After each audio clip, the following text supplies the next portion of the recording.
ಆತ್ಮೀಯ H16 news ಅರ್ಥಾತ್ ಸೀತಾರಾಮಗೆ ಸ್ವಾಗತ. ನಾನು ನಿಮ್ಮ MI ಅಥವಾ ಮಲ್ಲಪ್ಪ ಜೋತಾವರ್. ಆತ್ಮೀಯರೇ, ಇನ್ನೊಂದು ಮಾತನ್ನು ನಾವು ಗಮನಿಸಬೇಕಾಗಿದೆ. ಬೆಳಗಾವಿ ಇತ್ತೀಚೆಗೆ ಬಂದಾಗ ನಮ್ಮ ಬಸವಣ್ಣ ಪಾಟೀಲ್ ಯತ್ನಾಳ್ ಒಂದು ಸ್ಟೇಟ್ಮೆಂಟ್ ಕೊಟ್ಟಿದ್ದಾರೆ. 2028ಕ್ಕೆ ನಾನೇ ಮುಖ್ಯಮಂತ್ರಿ. ಇದು ನಿಜವಾಗಿಯೂ ಇವರಿಂದ ಸಾಧ್ಯನಾ? ಮುಖ್ಯಮಂತ್ರಿ 138-40 ಸೀಟ್ನ ಗೆಲ್ತೀನಿ, ಮರಳಿ ನನ್ನ BJPಗೆ ತೆಗೆದುಕೊಳ್ತಾರೆ. ಎಷ್ಟು ಕಾನ್ಫಿಡೆನ್ಸ್ ಅವ್ರದ್ದು. ಇದು ನಿಜನಾ? ನಿಜ ಆಗಿದ್ದರೆ ನಿಜವಾಗಿಯೂ ಒಪ್ಪುವಂಥ ವಿಷಯ. ಆದರೆ ಇವತ್ತಿನ ಅವರ ರಾಜಕೀಯ ಜೀವನವನ್ನು, ಅವರ ಮಾತಾಡುವುದನ್ನು, ಅವರ ಹಿಂದುತ್ವವಾದವನ್ನು, ಅವರ ಏನು ಯಾವ್ಯಾವ ರೀತಿಯಿಂದ ಅದರಲ್ಲೂ ಅವರು ಟಾರ್ಗೆಟ್ ಮಾಡಿದಂತಹ ಯಡಿಯೂರಪ್ಪ ಮತ್ತು ಸನ್ಸ್ ಇವರನ್ನು MLA ಆಗಿ ಬಿಡ್ತಾರೆ ಈ ಸಲ ವಿಜಯಪುರದಲ್ಲೇ ಮುಂಬರುವ ಚುನಾವಣೆಯಲ್ಲೇ. ಇದರ ಬದಲು ವಿಚಾರ ಮಾಡಬೇಕಾಗ್ಯದ. ಯಾಕಂದರೆ ಇವತ್ತು ಪಕ್ಷದ ಉಚ್ಚಾಟನೆಗೊಂಡಂಥವ್ರು ಪಕ್ಷನವ್ರನ್ನ ತೆಗೆದುಕೊಳ್ತದೆ ಮರಳಿ. ನಿಜವಾಗಿಯೂ ತೆಗೆದುಕೊಂಡ್ರೆ ಅದು ಅತ್ಯಂತ ಬುದ್ಧಿವಂತ ಪಕ್ಷನ. ಯಾಕಂದ್ರೆ ಕೇವಲ ಈ ಹಿಂದೆ ನಡೆದಂಥ ವಿಧಾನಸಭಾ ಚುನಾವಣೆಯಲ್ಲೇ ಯಡಿಯೂರಪ್ಪರನ್ನು ಹೊರಗಿಟ್ಟಿದ್ದಕ್ಕಾಗಿ 136-40 ಆಗಿದೆ. 135 ಸೀಟ್ಗಳನ್ನ ಕಾಂಗ್ರೆಸ್ ಬಂದುಬಿಟ್ಟಿತ್ತು. ಮತ್ತು ಇಂಥ ಪ್ರಸಂಗದಲ್ಲೇ ಅದು ತಮ್ಮ ಏರಿಯಾದಲ್ಲೇ ಒಂದಿಷ್ಟು ವಾಸ್ತವದಲ್ಲಿ ಇರಬೇಕಾಗಿದೆ. ನಮ್ಮ ಬಸವನಗೌಡ ಪಾಟೀಲ್ ಅಂತ ದಿಟ್ಟರು ಹುಂಬ್ರು, ಅದ್ರ ಎರಡು ಮಾತಿಲ್ಲ. ಈಗ ಎಲ್ಲರ ಜೊತೆ ಜಗಳಲ್ಲ. ಬಿಜಾಪುರ ಏರಿಯಾದಲ್ಲಿ ಅವರ ಅತ್ಯಂತ ನಿಯರೆಸ್ಟ್ ಇದ್ದಂಥವ್ರು, ದೂರ ಇದ್ದಂಥವ್ರು, ಮತ್ತು ಎದ್ದ ತಕ್ಷಣ ಯಡಿಯೂರಪ್ಪನ ವಿರೋಧ ಮಾಡೋದು, ಅವ್ರ ಮಗನ ವಿರೋಧ ಮಾಡೋದು ಇದು ಕಾಮನ್ ಇದೆ, ಅದನ್ನು ಪ್ರಶ್ನೆ ಇಲ್ಲ. ಅಪ್ಪ ಮಾತಾಡಿದಕ್ಕೆ ಯಾರು ಕ್ಯಾರೇ ಬಾ ಅಂತ ಅನ್ಲಿಕ್ಕೆ ಹೋಗೋದಿಲ್ಲ. ಇಂಥ ಪ್ರಸಂಗದಲ್ಲೇ ನಾನು ಮುಖ್ಯಮಂತ್ರಿ ಮೊದಲು BJP ಆಯ್ಕೆ ಆಗ್ಬೇಕಲ್ರಿ. BJP ಗೆಲ್ಲೋದ್ರಲ್ಲಿ ಸುಲಭ ತಿಳ್ಕೊಂಡಿದ್ರ? ಕೇವಲ ಹಿಂದುತ್ವವಾದ ಮಾಡಿದ್ರ, ಹಿಂದುತ್ವದ ಬಗ್ಗೆ ಮಾತಾಡಿದ್ರ.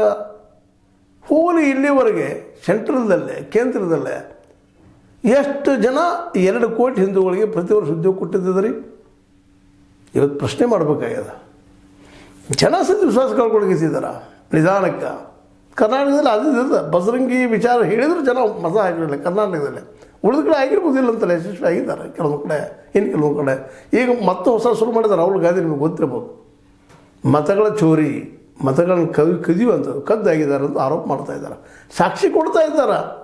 ಇಂಥ ಪ್ರಸಂಗದಲ್ಲೇ 2028ಕ್ಕೆ ಚುನಾವಣೆ ನಡೆಸಿ ನಾನು ಮುಖ್ಯಮಂತ್ರಿ ಆಗ್ತಾನೋ, BJP ಅಧಿಕಾರಕ್ಕೆ ಬರ್ತದೆ, 140 ಸೀಟ್ ಗೆಲ್ತೀವಿ. ಇವಾಗೇನು ತಳ ಬುಡ ಅದಾವ ಅಂತ ಅನ್ನಿಸ್ತದೆ ನಿಮ್ಗೆ? ಯಾರಿಗೆ ಗೊತ್ತ್ರಿ? ಇರ್ಬೋದು, ಜಾದು ಮಾಡ್ಬೋದು. ಇದು ಆದ್ರೆ ಪವಾಡ. ಇದು 8ನೇ ಅದ್ಭುತ. ಇದರಲ್ಲಿ 2 ಮಾತೇ ಇಲ್ಲ. ಯಾಕಂದ್ರೆ ನಮ್ಮ ದೇಶದಲ್ಲಿ ಪವಾಡಗಳು ನಡೀತಾನೆ ಇರ್ತಿರ್ತಾವೆ, ನಾವು ಕೇಳ್ತಾನೆ ಇರ್ತಿರ್ತೀವಿ. ಅಗಣಿತ ಘಟನೆಗಳು ಘಟಿಸ್ತಾನೆ ಇರ್ತಿರ್ತಾವೆ. ಅದ್ರ ಹಿಂದೆ ಯಾರು ಏನು ನಾವು ಅಭ್ಯಾಸ ಮಾಡ್ತಾನೆ ಇರ್ತಿರ್ತೀವಿ. ವಾಸ್ತವ ನೆರಗಟ್ಟಲ್ಲ. ಇವತ್ತಿನ ರಾಜಕಾರಣದಲ್ಲಿ ವಾಸ್ತವ ನೆರಗಟ್ಟಲೆ ವಿಚಾರ ಮಾಡಿದರೆ ಮರಳಿ ಮತ್ತು ಕಾಂಗ್ರೆಸ್ ಬರ್ತದೇನೋ ಅನ್ನುವಂಥ ಕರ್ನಾಟಕದಲ್ಲೇ ವಾತಾವರಣ ಅದ. ಗ್ಯಾರಂಟಿಗಳಿಂದಾಗಿ ಮತ್ತಷ್ಟು ಜನರು ಸಮೀಪ ಹೋಗಿದ್ದಾರೆ ಇವತ್ತಿನ ಕಾಂಗ್ರೆಸ್ನವರು. ಇನ್ನು ಉದ್ಯೋಗಗಳು ಸೃಷ್ಟಿ ಮಾಡಿದರೆ ಇನ್ನೂ ಪರ್ಮನೆಂಟ್ ಆಗ್ತಾ ಹೋಗ್ತಾರೆ. ಹಿಂದೆ ಮಾಡಿದ ತಪ್ಪನ್ನು ಈಗ ಮಾಡ್ತಾ ಇಲ್ಲ ಕಾಂಗ್ರೆಸ್ಸಿಗರು. ಅದರಲ್ಲೂ ಸಿದ್ದರಾಮಯ್ಯನವರು ಭಾಳ ಎಚ್ಚರಿಕೆ ಹೆಜ್ಜೆಯನ್ನು ಇರ್ತಾ ಇದ್ದಾರೆ. ಜೊತೆಗೆ ಇವತ್ತೊಬ್ಬ ರಾಹುಲ್ ಗಾಂಧಿಯವರು ಪ್ರಬುದ್ಧ ನಾಯಕರಾಗಿ ಬೆಳೀತಾ ಇದ್ದಾರೆ.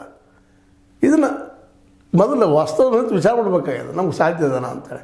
ಸುಮ್ಮನೆ ಏನೋ ಮಾತಾಡಿದ್ರೆ ಇವಾಗ ನಮಗೂ ಒಂದಿಷ್ಟು TRP ಆಗ್ತದೆ, ಅಥವಾ ನಮ್ಮ ವ್ಯೂಸ್ ಹೆಚ್ಚಾಗ್ತವೆ, ಸಬ್ಸ್ಕ್ರೈಬ್ಸ್ ಹೆಚ್ಚಾಗ್ತವೆ ಅಂತೇಳಿ ದೊಡ್ಡ ಇಶ್ಯೂ ಮಾಡಿ ಹೇಳ್ತೀವಿ ನಾವು. ಆದರೆ ಇದೇ ರೀತಿ ಮಾತಾಡ್ತಾ ಹೋದರೆ ಬಸವಣ್ಣ ಪಾಟೀಲ್ ಯತ್ನಾಳರು ತಮ್ಮ ಮನಸ್ಸಿನ ಮೇಲೆ ನಿಯಂತ್ರಣ ಕಳ್ಕೊಳ್ಳೋ ಸಾಧ್ಯತೆಗಳು ಹೆಚ್ಚಾಗಿದ್ದಾವೆ. ಇವತ್ತು ಅವರಿಂದ ಅವ್ರ ಸಮೀಪ ಯಾರೂ ಬರ್ತಾ ಇಲ್ಲ. ಒಳಗೆ ಮಾತಾಡ್ತಿರ್ಬೋದು ಕದ್ದ ಮುಚ್ಚಿ, ಲವರ್ಸ್ ಮಾತಾಡಿದಂಗೆ. ಅದು ಓಪನ್ ಆಗಿ ನಾವು ಹೇಳೋ ಮಾತು ಸರಿ ಅದಪ್ಪ ಅಂತ ಯಾರು ಮಾತಾಡಲಿಕ್ಕೆ ಇದ್ದಿದ್ದಾರೆ, ಯಾರು ಬರ್ತಾ ಇದ್ದಾರೆ? ಇತ್ತೀಚೆಗೆ ಇವರು ಈಶ್ವರಪ್ಪನವರು ಸಹಿತ ಯಡಿಯೂರಪ್ಪರಿಗೆ ಈಲ್ಡ್ ಆಗ್ಯಾರ ಅಂತ ಸುದ್ದಿಗಳು ಬರ್ತಾ ಇದ್ದಾವೆ. ಅಂದಾಗ ಒಂಟೆ ಸಲಗಾಗಿರುತ್ತಿರುವಂಥ ನಮ್ಮ ಯತ್ನಾಳರು ಈ ನಿಧಾನಕ್ಕೆ ಜನ ಅವ್ರ ಮೇಲೆ ಮುಗಿಬೀಳ್ತಾ ಇದ್ದಾರೆ. ಈ ಮನೆ ನೋಡಿದ್ರಿ ನೀವು ಒಂದು ಮಾತು ಮಾತಾಡಿದಕ್ಕೆ ಏನಾಯಿತು ಅಂತೇಳಿ. ನೀವು ಮದುವೆ 5 ಲಕ್ಷ ರೂಪಾಯಿ ಕೊಡ್ತೀವಿ ನಾವು ಮುಸ್ಲಿಮ್ ಹೆಣ್ಮಕ್ಳು ಅಂತ ಕೊಟ್ಟಿದ್ದಕ್ಕೆ ಸ್ಟೇಟ್ಮೆಂಟ್ ಕೊಟ್ಟಿದ್ದಾಗ ಯಾವ ರೀತಿಯ ಜನ ಬೆನ್ನು ಹತ್ತಿದ್ರು ಅಂತ. ಯಾಕಂದ್ರೆ ಹಿಂದೊಂದು BJP ಅನ್ನೋಂಥ ಬಲ ಇತ್ತು ಅವ್ರಿಗೆ. ಅದಕ್ಕೆ ಜನ ಒಂದಿಷ್ಟು ಅನಿಸ್ತಾ ಇದ್ರು. ಇವತ್ತು ಇಲ್ಲ ಅನ್ನೋಂಥ ಕಾರಣಕ್ಕಾಗಿ ಅನೇಕರು ವಿರೋಧ ಮಾಡ್ತಾ ಇದ್ದಾರೆ. ಸ್ವತಂತ್ರವಾದ ಮೀಡಿಯಾಗೆ ಬೇಕಾಗಿರುವುದು ಸ್ವತಂತ್ರ ಧ್ವನಿ. ಆ ಸ್ವತಂತ್ರ ಧ್ವನಿ ಉಳಿಸಲು ನೀವು ಮಾಡಬೇಕಾದದ್ದು ಇಷ್ಟೇ. ಅದೇನಪ್ಪಾ ಅಂತಂತಂದ್ರೆ ನಿಮ್ಮ ಕೈಲಾದಷ್ಟು ಸಹಾಯ ಈ ಚಾನಲ್ಗೆ ಮಾಡಿ ಹಾಗೂ ನಿಮ್ಮ ಧ್ವನಿಯನ್ನು ಕಾಪಾಡಿಕೊಳ್ಳಿ. ಇಂಥ ಪ್ರಸಂಗದಲ್ಲೇ ಒಂದು ಪಕ್ಷದ ಹೇಗೆ ಕೇಳ್ತಾರ, ಯಾವ ರೀತಿ ಇರ್ತದೆ, ಅದಕ್ಕೆ ಫಂಡಿಂಗ್ ಏನು ಇರ್ತದೆ. ಮೊದಲು ಫಂಡಿಂಗ್ ಇದು ಭಾಳ ಮುಖ್ಯ ಅದ. ಇವ್ರಿಗೆ ಯಾರಪ್ಪ ಫಂಡ್ ಕೊಡುವಂಥವ್ರು? ಇವ್ರದ್ದು 100 ಎಕರೆಯೋ 200 ಎಕರೆ ಭೂಮಿ ಇರ್ಬೋದು. ಇಲೆಕ್ಷನ್ಗೆ ಈಲ್ಡ ಬಲಿ ಆಗದಿರ್ತತಾನೆ. ಇದು ಎಷ್ಟು ದುಡ್ಡು ಬೇಕು ಇವತ್ತು ಇಲೆಕ್ಷನ್ಪ್ಪ ಅಂದ್ರೆ ದುಡ್ಡು ಹಾಕಿ ದುಡ್ಡು ತೆಗೆದು ವ್ಯಾಪಾರ ಆಗ್ಯದ ಇವತ್ತು. ಅದಕ್ಕೆ ಇವತ್ತು ನಮ್ಮ ಕಾರ್ಪೊರೇಟ್ಗಳು ನಮಗೆ ದುಡ್ಡು ಹಾಕ್ತಾರೆ. ಇಲೆಕ್ಷನ್ ಗೆಲ್ಲಿಸ್ತಾರೆ ತಮ್ಮಬೇಕಂತಲ್ಲ, ಗೆದ್ದ ಮೇಲೆ ತಮ್ಮ ಕೈ ಹಾಕಬೇಕು ಅಂತ ಕಾನೂನು ಮಾಡ್ಕೊಳ್ತಾರೆ, ಮತ್ತು ಗಳಿಸೋದು ಹೋಗ್ತಾರೆ. ಅದಾಗಿದೆ ಇವತ್ತು ನಮಗೆ. ಅದು ನಮ್ಗೆ ಹೊಡೆದು ಬಿದ್ದಿದ್ದು. ಯಾವ ಕ್ಷಣದಲ್ಲೇ ಎಕನಾಮಿಕ್ ಪಾಲಿಸಿ ಫೇಲ್ಯೂರ್ ಆಯಿತು, PV ನರಸಿಂಹರ ಕಾರಕ್ಕೆ ಓಪನ್ ಮಾರ್ಕೆಟ್ಗೆ ಇದನ್ನು ಓಪನ್ ಮಾಡಿದರು. ನಮ್ಮ ಮನಮೋಹನ್ ಸಿಂಗ್ ಆಗಿರ್ಬೋದು, ಇವರಾಗಿರ್ಬೋದು, ದೊಡ್ಡ ಹವ್ಯಾಕ್ ಕ್ರಿಯೇಟ್ ಆಗಿತ್ತು, ಎಲ್ಲರಿಗೂ ಉದ್ಯೋಗ ಆಗ್ತದೆ, ಹಾಗೆ ಇವತ್ತು ಏನಾಗ್ಯದ ಅಂದರೆ ನಾನು ಹೇಳೋದು ಉದ್ದೇಶ ಇಷ್ಟೇ ಇಲ್ಲ.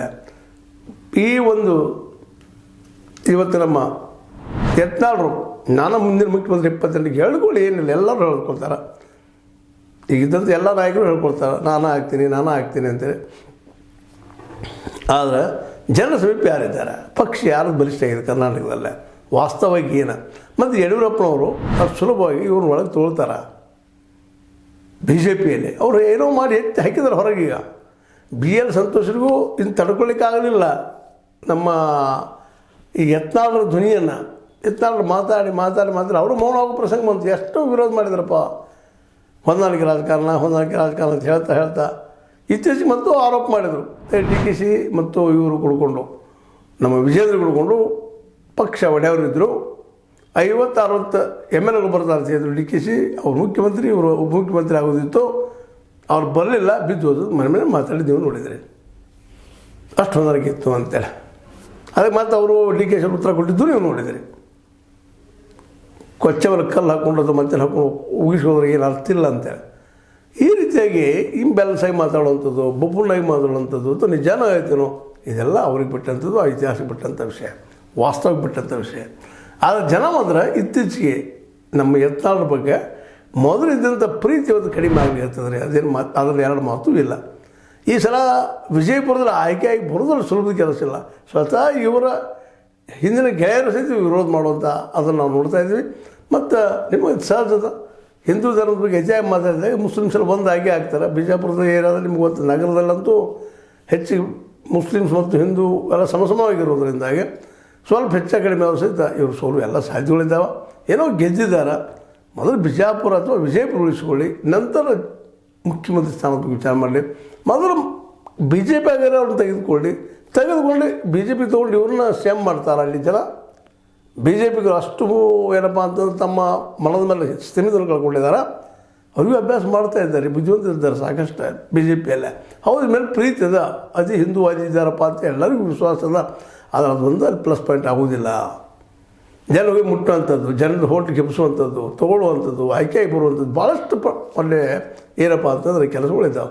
ಅದೇ ಯಡಿಯೂರಪ್ಪನವ್ರು ಈಗಾಗಲೇ ಮಾಡಿ ತೋರಿಸಿದ್ದಾರೆ. ಯಡಿಯೂರಪ್ಪವ್ರನ್ನ ಮೀರಿ ಇವರು ನಿನ್ನ ಪಕ್ಷದಲ್ಲಿ ತೊಗೊಳ್ಳೋದು ಅವ್ರು ತಿಳ್ಕೊಂಡಷ್ಟು ಈಜಿ ಇಲ್ಲ. ಅಂದಿರ್ಬೋದು ಅವ್ರಿಗೆ ಬೇಕಾದಂತ ನಾವು ತೊಗೊಳ್ತೀವಿ ಮಾಡ್ತೀವಿ ಅಂತ ಆಶ್ವಾಸನೆ ಕೊಟ್ಟಿರ್ಬೋದು. ಈಗಾಗಲೇ ಇವ್ರುಗಳನ್ನು ಮಾತಾಡ್ಸಲು ಹೆಚ್ಚಿದವ್ರು, ಹಿಂದೆ ಯಾರಾದ್ರೂ ಗೊತ್ತಿಲ್ಲ. ಅವರು ಏನಂದ್ರೆ ನೀವು ಹೊಡಿಗಾಡಿ ನಾವು ಹಿಂದೆ ಅಂತೇಳಿ ಈ ದೇಶ ಹಿಂಗೆ ಭಾಳ ಅದ್ರಿ. ನೀವು ನೆಟ್ಟು ನಮ್ಮ ಮುಂದೆ ನಾವು ಬರ್ತೀವಿ ಅಂತ ಹೇಳೋದು ಭಾಳ ಬಂದಿದ್ದಾರೆ. ಅಂಥ ಪ್ರಸಂಗದಲ್ಲೇ ಅಂಥವ್ರ ಮಾತುಗಳು ನಂಬಿಕೊಂಡು ಇವತ್ತು ನಮ್ಮ ಯತ್ನಾಳರು 2022 ಮುಖ್ಯಮಂತ್ರಿ ಅಂತ ಹೇಳ್ಕೊಳ್ತಾ ಇದ್ದಾರೆ. ಅವ್ರು ಬಾಯಿ ಹರಿಕೆದ್ರೆ ಅದಾಗಲಿ ಪವಾಡ ಆಗಲಿ ನಾವು ನೋಡೋಣ. ನಮ್ಮ ಜನರ ಮನಸ್ಥಿತಿ ಹಿಂಗದ ಅಂತೇಳಿ ನಾವು ಹೇಳುತ್ತಿರೋದು ಈ ವಿಶ್ಲೇಷಣೆ ಪ್ರಕಾರದಲ್ಲೂ ಜನ ಇಲ್ಲ. ನಮ್ಮ ಬಸವನಗೌಡ ಪಾಟೀಲ್ ಯತ್ನಾಳರು ಕನವರಿಸುವಂಥ ಅದು ಏನೋ ಒಂದು ಲೋಕದ ಬಗ್ಗೆ, ಕಾಲ್ಪನಿಕ ಲೋಕೋ ವಾಸ್ತವ ಲೋಕೋ ಬೇರೆ. ಅವ್ರು ಹೇಳೋ ಪ್ರಕಾರ ಮುಖ್ಯಮಂತ್ರಿ ಆದರೂ ಆಗ್ಬೋದಾ ಅಂತ ಎಲ್ಲೋ ಒಂದು ಮೂಲೆಯಾಗಿ ಸಂಶಯ ಕಾಡ್ತಿರ್ತದೆ. ಅದರ ವಾಸ್ತವ ಮಾತ್ರ ಅದರಿಂದ ಭಾಳ ದೂರದಲ್ಲಿದೆ ಅಂತ ಅನಿಸ್ತದೆ. ನಿಮಗೇನು ಅನಿಸ್ತದೆ ರೀ? ಆಗ್ಬೋದಾ ಮುಖ್ಯಮಂತ್ರಿ ನಮ್ಮ ಇವರು ಯತ್ನಾಳರು?